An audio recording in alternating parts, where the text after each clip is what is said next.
York, and welcome to the Music News at Noon on the Music Industry City Broadcast Network.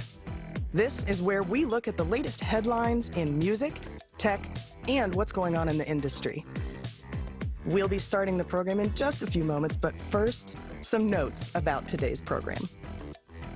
Feel free to invite your friends to join in this show, and if you'd like to offer your thoughts on any of today's topics, you can request to join the stage and participate in the discussion, or comment in the chat in the video stream. You can find all of today's headlines on our website, musicindustrycity.com. Just head to the latest Music News at Noon post to see all the articles we referenced during today's broadcast.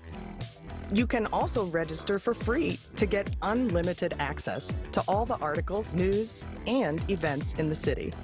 And you may also watch us live on the video stream right from the website or on the Music Industry City YouTube channel. All right, is everybody ready? We begin our countdown right now.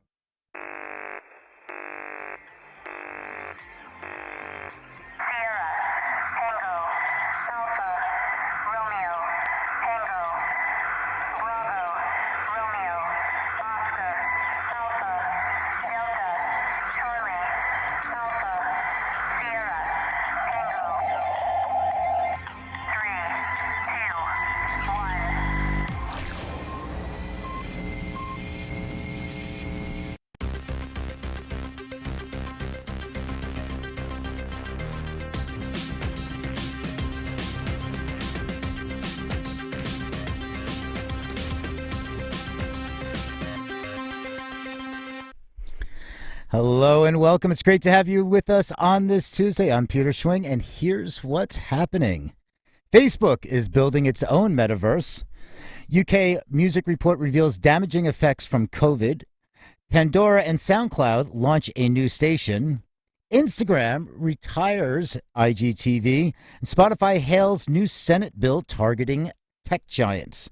Plus, those stories are coming up. But first, let's take a look at this day in history. All right, this day in history, this is where we honor those who have passed, those who were born, and some interesting things that happened in the past. In 1989, Alan Murphy, guitarist with the English band Level 42, died of pneumonia related to AIDS. And in 2014, Raphael Ravenscroft, who played the sax riff on the Jerry Rafferty hit Baker Street, died age 60 of suspected heart attack. He was only paid £28 for the Baker Street session, and it has been reported that the check bounced and that it was kept on the wall of Ravenscroft's solicitors. By contrast, the song is said to have earned Rafferty £80,000 a year in royalties. And on this day in 2020, Spencer Davis, one of the key figures of the 60s beat scene, Spencer Davis Group, died at the age of 81 in memory. Born on this day, 1948, Pat Simmons, guitarist, singer with the Doobie Brothers. 1960, Boris Daniel Woodgate, drummer with the English ska band Madness. 1972, American rapper, record producer, songwriter Pras with the Fugees had the 1996 #1 single Killing Me Softly. And in 1976, Pete Loeffler, lead guitarist and lead singer of Chevelle. Happy birthday. All right, this day in history in 2000, a judge ruled that Robbie Williams had substantially copied lyrics on his song Jesus in a Camper Van from the 1961 Woody Guthrie song I Am the Way, and also used parts of a parody by Ludon Wainwright III. EMI Records had offered 25% royalties, but the publishers Lalo Music were demanding 50%. In 2005, a survey concluded that the average person spent around $42,000 on music during their lives. The figure included the amount spent on hi-fi equipment, concerts, CDs. Music enthusiasts were likely to spend more than double that, parting with just over $89,000 during their life. And that was according to a survey conducted by the UK company Prudential. All right, and that sets the stage for a discussion. We provide informed perspective and commentary on current headlines. If you'd like to offer your thoughts on one of today's topics, you can request to join the stage during the show. I'd also like to say hi to everyone viewing the show in our video live stream on YouTube or directly from the Music Industry City website. To stay up to date on this and other programming, you can sign up at musicindustrycity.com for more news, articles, and events. And especially we have in October, we have our networking event tonight. It's at 8 p.m. Eastern, so you can go check out musicindustrycity.com. Scroll down, it's on the right column. You can RSVP for tonight's networking hangout. And with that, let's get to it.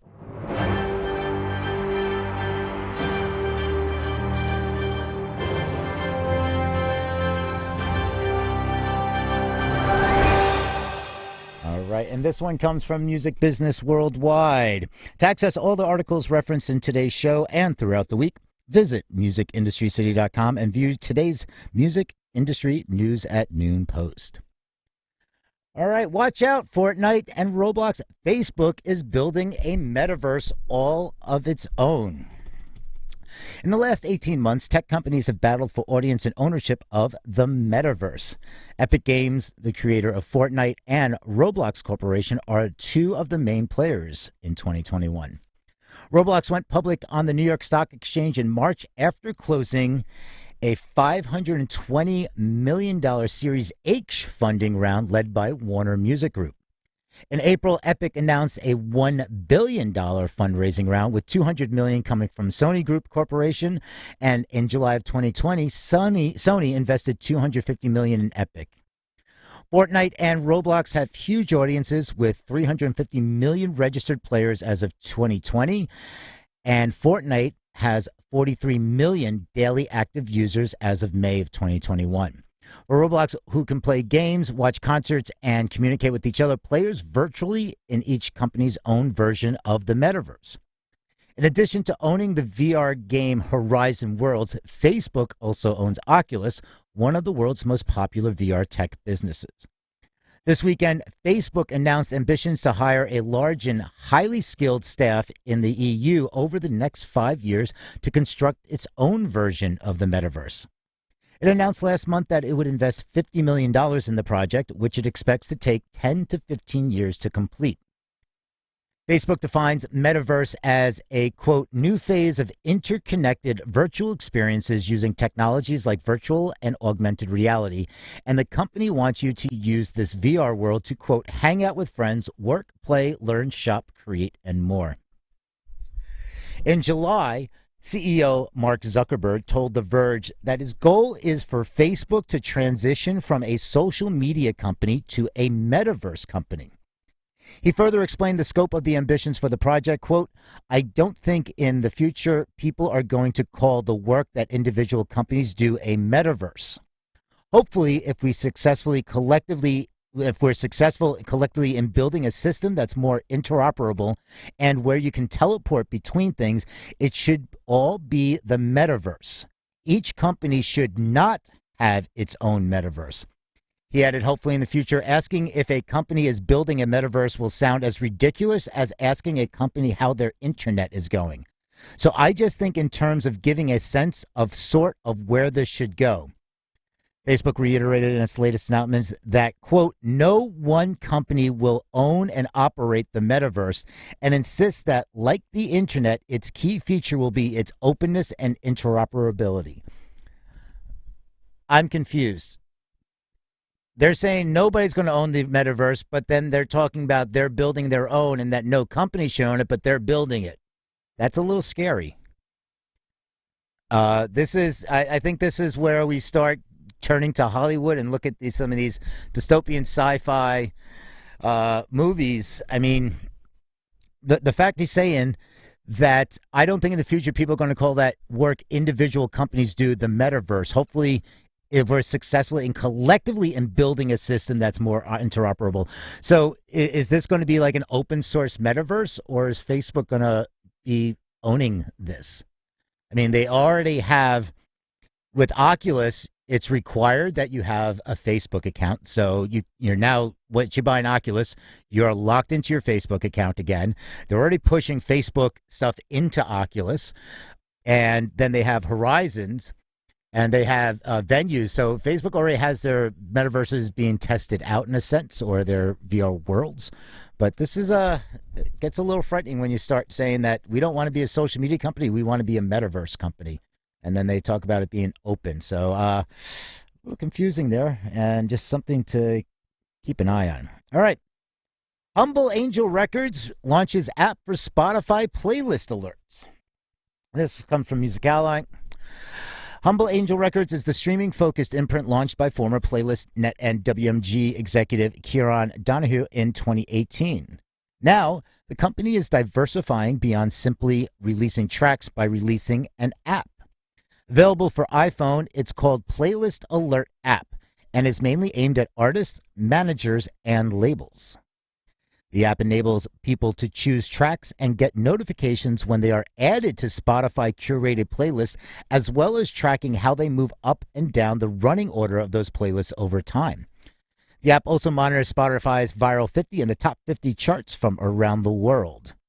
The app is free to use. Donahue told Music Ally that he hopes it can find a place on the smartphones and the wrist. There's an Apple Watch integration of notifications of artists and managers who can't afford to pay for some of the bigger analytics services that include playlist tracking in their features. I like this.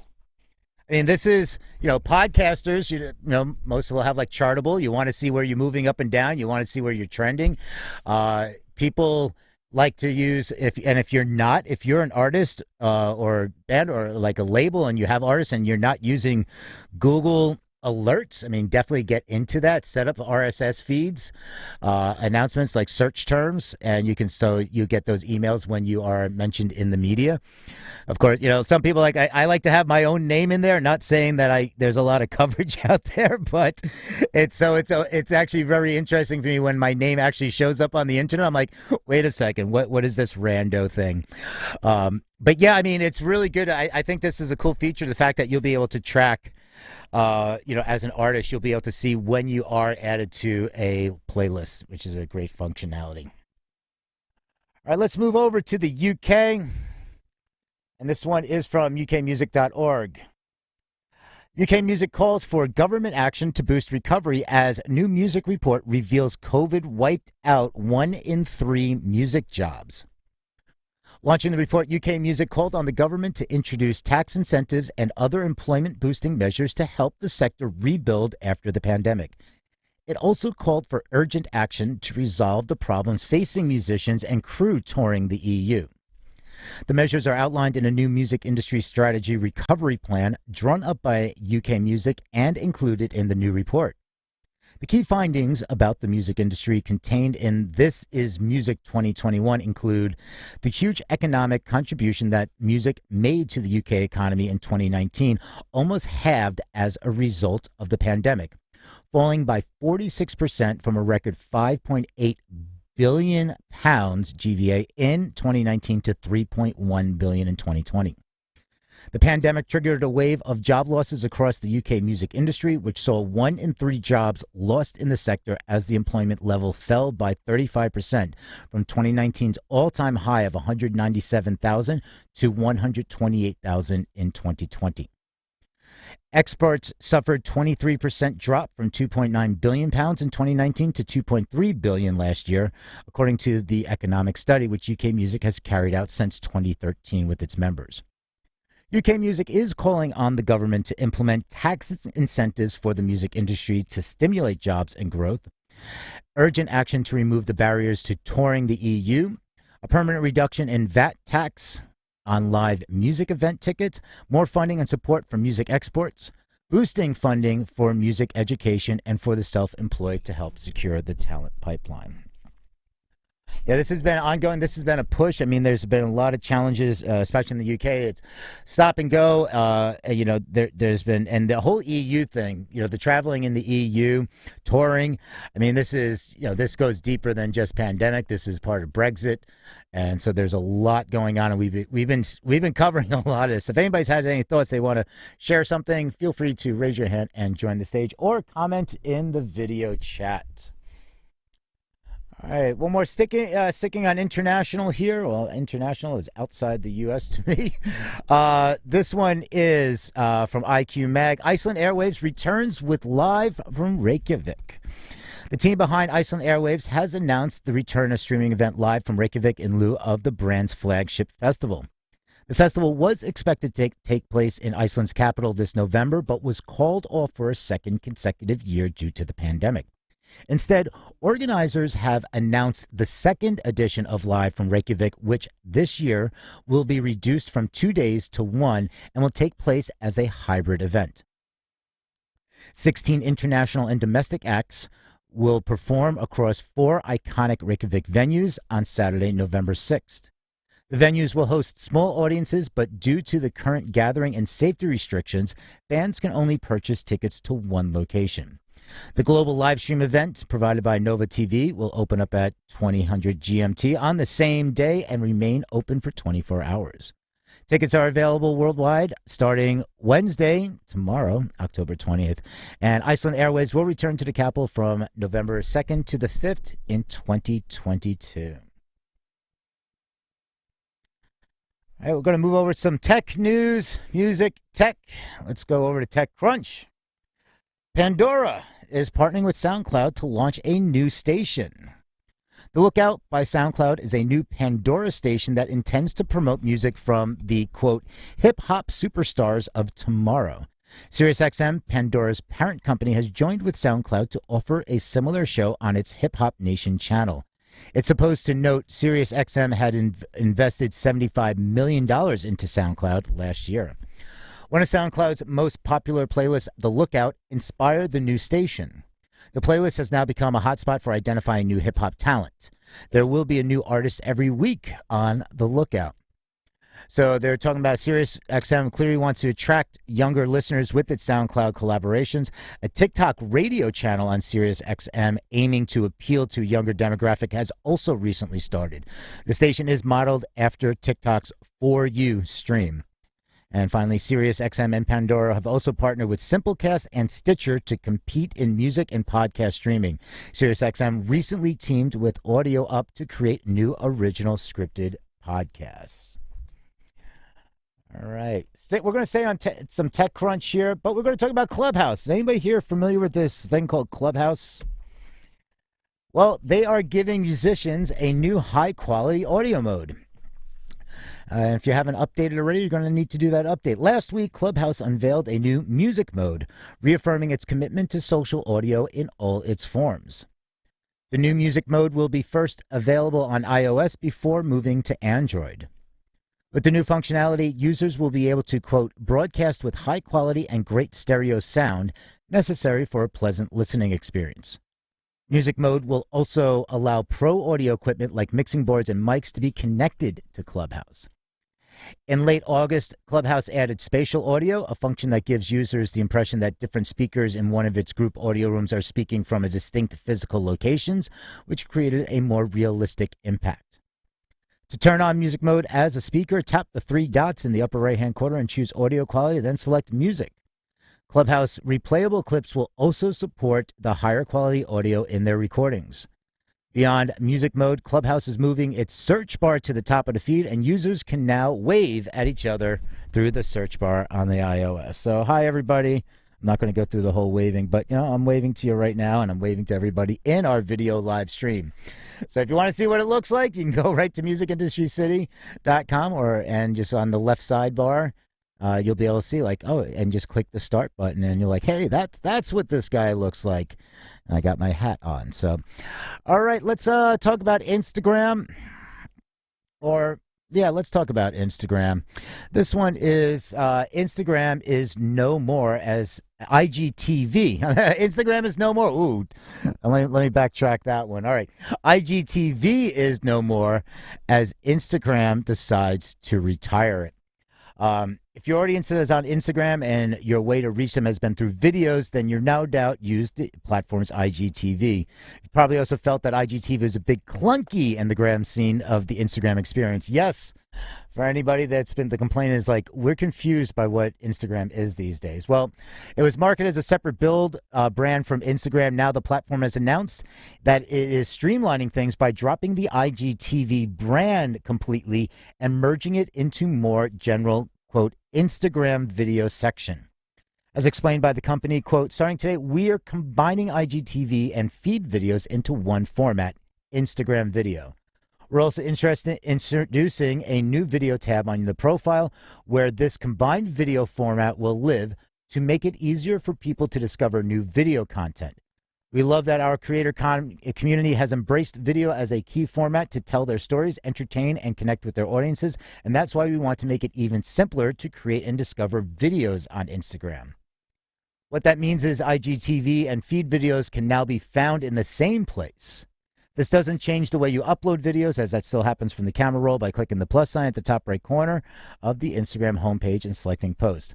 There's also more to this. The platform is also introducing new features like trimming, filters, and people and location tagging. And the company is also merging feed post insights and video insights into one combined metric for both businesses and creators. So if you happen to use Instagram ads, IGTV ads are now called Instagram in-stream video ads. And the service goes on to say eligible creators can still monetize their long-form content and brands can reach audiences engaging with long-form video. For businesses interested in boosting their videos to reach more people, the videos must be no longer than 60 seconds in length. And this is an improvement. As we were mentioning, you know, it's been a little confusing what Instagram is as they, you know, started doing their reels. They had IGTV, which I don't even know people were watching that. And then they started the format where it's in the post and then you can click to continue the IGTV. And then they started with reels, taking on what, you know, taking that a page from TikTok, and it became confusing. So it's like, are you posting a video in your feed or is it a reel? Is it a story? Is an IG? And months ago, Instagram said we're no longer a photo sharing app. So for artists and marketers, I mean, this is something, if anybody has thoughts on this or any experience, would love to come up, raise your hand, and we'd love to chat a little about it if you have any other insight on this. I mean, this changes the game on how the Instagram strategy is and how you're going to be found in the search algorithm. So they were talking about like search, you want to end up in search, and that is going to be something where it is, you know, that's what they're saying is going to be, the videos are what's going to be found more. So, yeah, with that, so every day, every week, something new. So I think somebody just, we just had this, I'm just putting everybody, just keeping everybody down in the audience. Thanks there. All right, so Apple Music is from Music Business Worldwide. We're going to wrap up with a couple streaming discussions here. Apple Music launches a $4.99 voice plan designed around the power of Siri. Apple yesterday announced at Apple's Unleashed event the new plan, which Apple says is, quote, designed around the power of Siri. It offers access to the service's full catalog of 90 million songs, tens of thousands of playlists, personalized mix, genre stations, as well as Apple Music Radio. The Apple Music voice plan will be available later this fall in 17 countries and regions, including Australia, Austria, Canada, China, France, Germany, Hong Kong, India, Ireland, Italy, Japan, Mexico, New Zealand, Spain, Taiwan, the United Kingdom, and the United States. Made it through that. All right, users can subscribe to the Apple Music voice plan through Siri by saying, hey, Siri, start... I don't know if I want to say this. Is my Siri turned on? Hey, Siri, start my Apple Music voice trial. Or by signing up through the Apple Music app.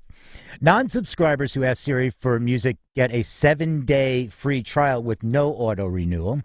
And with the Apple Music voice plan, customers will request music to be played on all Siri-enabled devices, including the HomePod Mini, AirPods, iPhone, and CarPlay, not to be confused with Spotify's Car Thing. All right, the package excludes premium features including spatial audio, lossless audio, lyrics, and music videos. To get access to the server, Apple Music subscribers must upgrade to the individual plan for $9.99 a month or the family plan for $14.99 a month. And Siri will also provide suggestions based on the listener's music preferences and a recent music queue for Apple Music voice plan customers. Apple said the app will have a Just Ask Siri area where subscribers can learn how to optimize Siri for Apple Music. Well, if anybody else caught the Apple event yesterday, lots of big announcements. Not lots, but a few key ones. And it's like, hey, Apple, take my money. I mean, the Apple Watch, which just rolled out. I mean, it's like, I really want the Apple 7 Watch. Does anybody have an Apple Watch? Let me know, or just back channel me what your experience with it. And then the AirPods Pro, the new AirPods. So, I mean, I definitely need to get one of those. And they have the spatial audio. And I mean, love to have just a watch with cellular. Not even carry. It's like we're getting to the point you're not going to be carrying. You have to carry this mobile phone around anymore. Because what Apple is doing with their watch is, you'll be able to make, and take phone calls, and you'll be able to have your earbuds, and it'll be to your watch, and you'll be able to have all your alerts. You'll be able to track your blood oxygen levels, and everything. And we're getting to the point, and I love this, is, not carrying around these massive phones, but then that means you're going to have something stuck in your ears at all times. But then again, most people are, especially like in cities, whereas commuting cities like New York, everybody has something stuck in their ear anyway on their way to work and back from work once we start getting back out there. All right. And with that, Big green dot, it's the spot. It is our favorite segment, the Spotify Spot, which basically not a day goes by without something going on in Spotify. So this one is in Billboard, and Spotify hails new Senate bill targeting tech giants.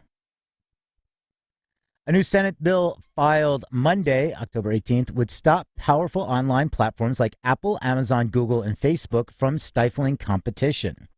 The bipartisan American Innovation and Choice Online Act, sponsored by Senators Amy Klobuchar and Charles Grassley, would prohibit dominant platforms from favoring their own products and services over competitors in search results. It's a companion bill to one passed by the House Judiciary Committee in June that's pending a full House vote while its supporters try to build support. The Senate bill would also prohibit action that is, quote, harmful to small businesses, entrepreneurs, and consumers, but pro-competitive. To compete more effectively, the dominant platform may misuse a small business's data, for example, by leveraging such data to make and sell competitive goods at a lower price point. In a statement, Spotify head of global affairs and chief legal officer Horacio Gutierrez hailed the new Senate bill as, quote, gatekeeper platforms use their power to distort markets by manufacturing self-serving advantages at the expense of American consumers and competitors. They offer users fewer, less innovative choices and insulate themselves from competition, which leads to higher prices for consumers. He adds that Spotify looks, quote, forward to Congress bringing an end to these discriminatory practices for the sake of consumer choice and the digital economy. If the bill passes, digital corporations judged to have engaged in anti-competitive behavior might face fines of up to 15% of their income for the period in question. Grassley added, quote, as big tech has grown and evolved over the years, our laws have not changed to keep up and ensure these companies are competing fairly. These companies have continued to become a larger part of our everyday lives and the global economy, controlling what we see and how we engage on the internet. Big tech needs to be held accountable if they behave in a discriminatory manner.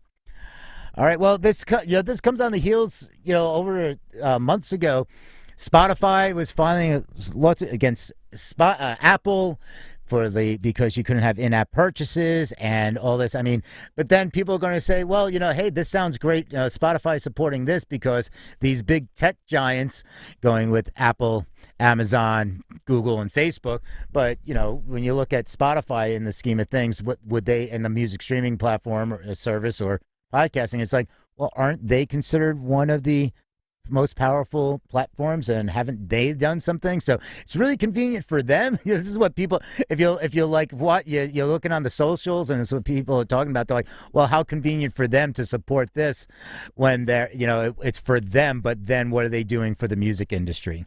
So that's going to be it for the reads today. If you want to see all the headlines that we covered, you can go to musicindustrycity.com and just click on the latest music industry news at noon post. If there's something, I'll put a few minutes on the clock. If anybody has some thoughts, has some comments about any of today's topics, feel free to raise your hand and join the stage. All right. And we are going to be starting to change things up again. If there are people, we're going to start having guests on the news. We're with this merger between Music Industry City and Future Music Forum Barcelona. Formed NIBAC, which formed a new parent company, NIBAC Media Incorporated. And that announcement, you can read the full announcement presser on musicindustrycity.com. So there's a lot more to come. We're going to be rolling out digital events, monthly digital events, monthly networking, monthly hangouts, and metaverses, and get to meet the people in the city. It's really about the community. It's not about us. It's about you. It's a platform. We have the public square. So once you register, you can say hi in the public square. You can post questions. You can post memes if you want. You can it's more about checking in, just popping into musicindustrycity.com once a day, just saying, hey, what's going on? I have a question. If you have a question, you want to let me know about something, we just post in the public square and just go at Peter. I've always wanted to have my own at Peter on a platform, so there's the platform. So I built it. So you can just go at Peter, hey, what's up? I got a question.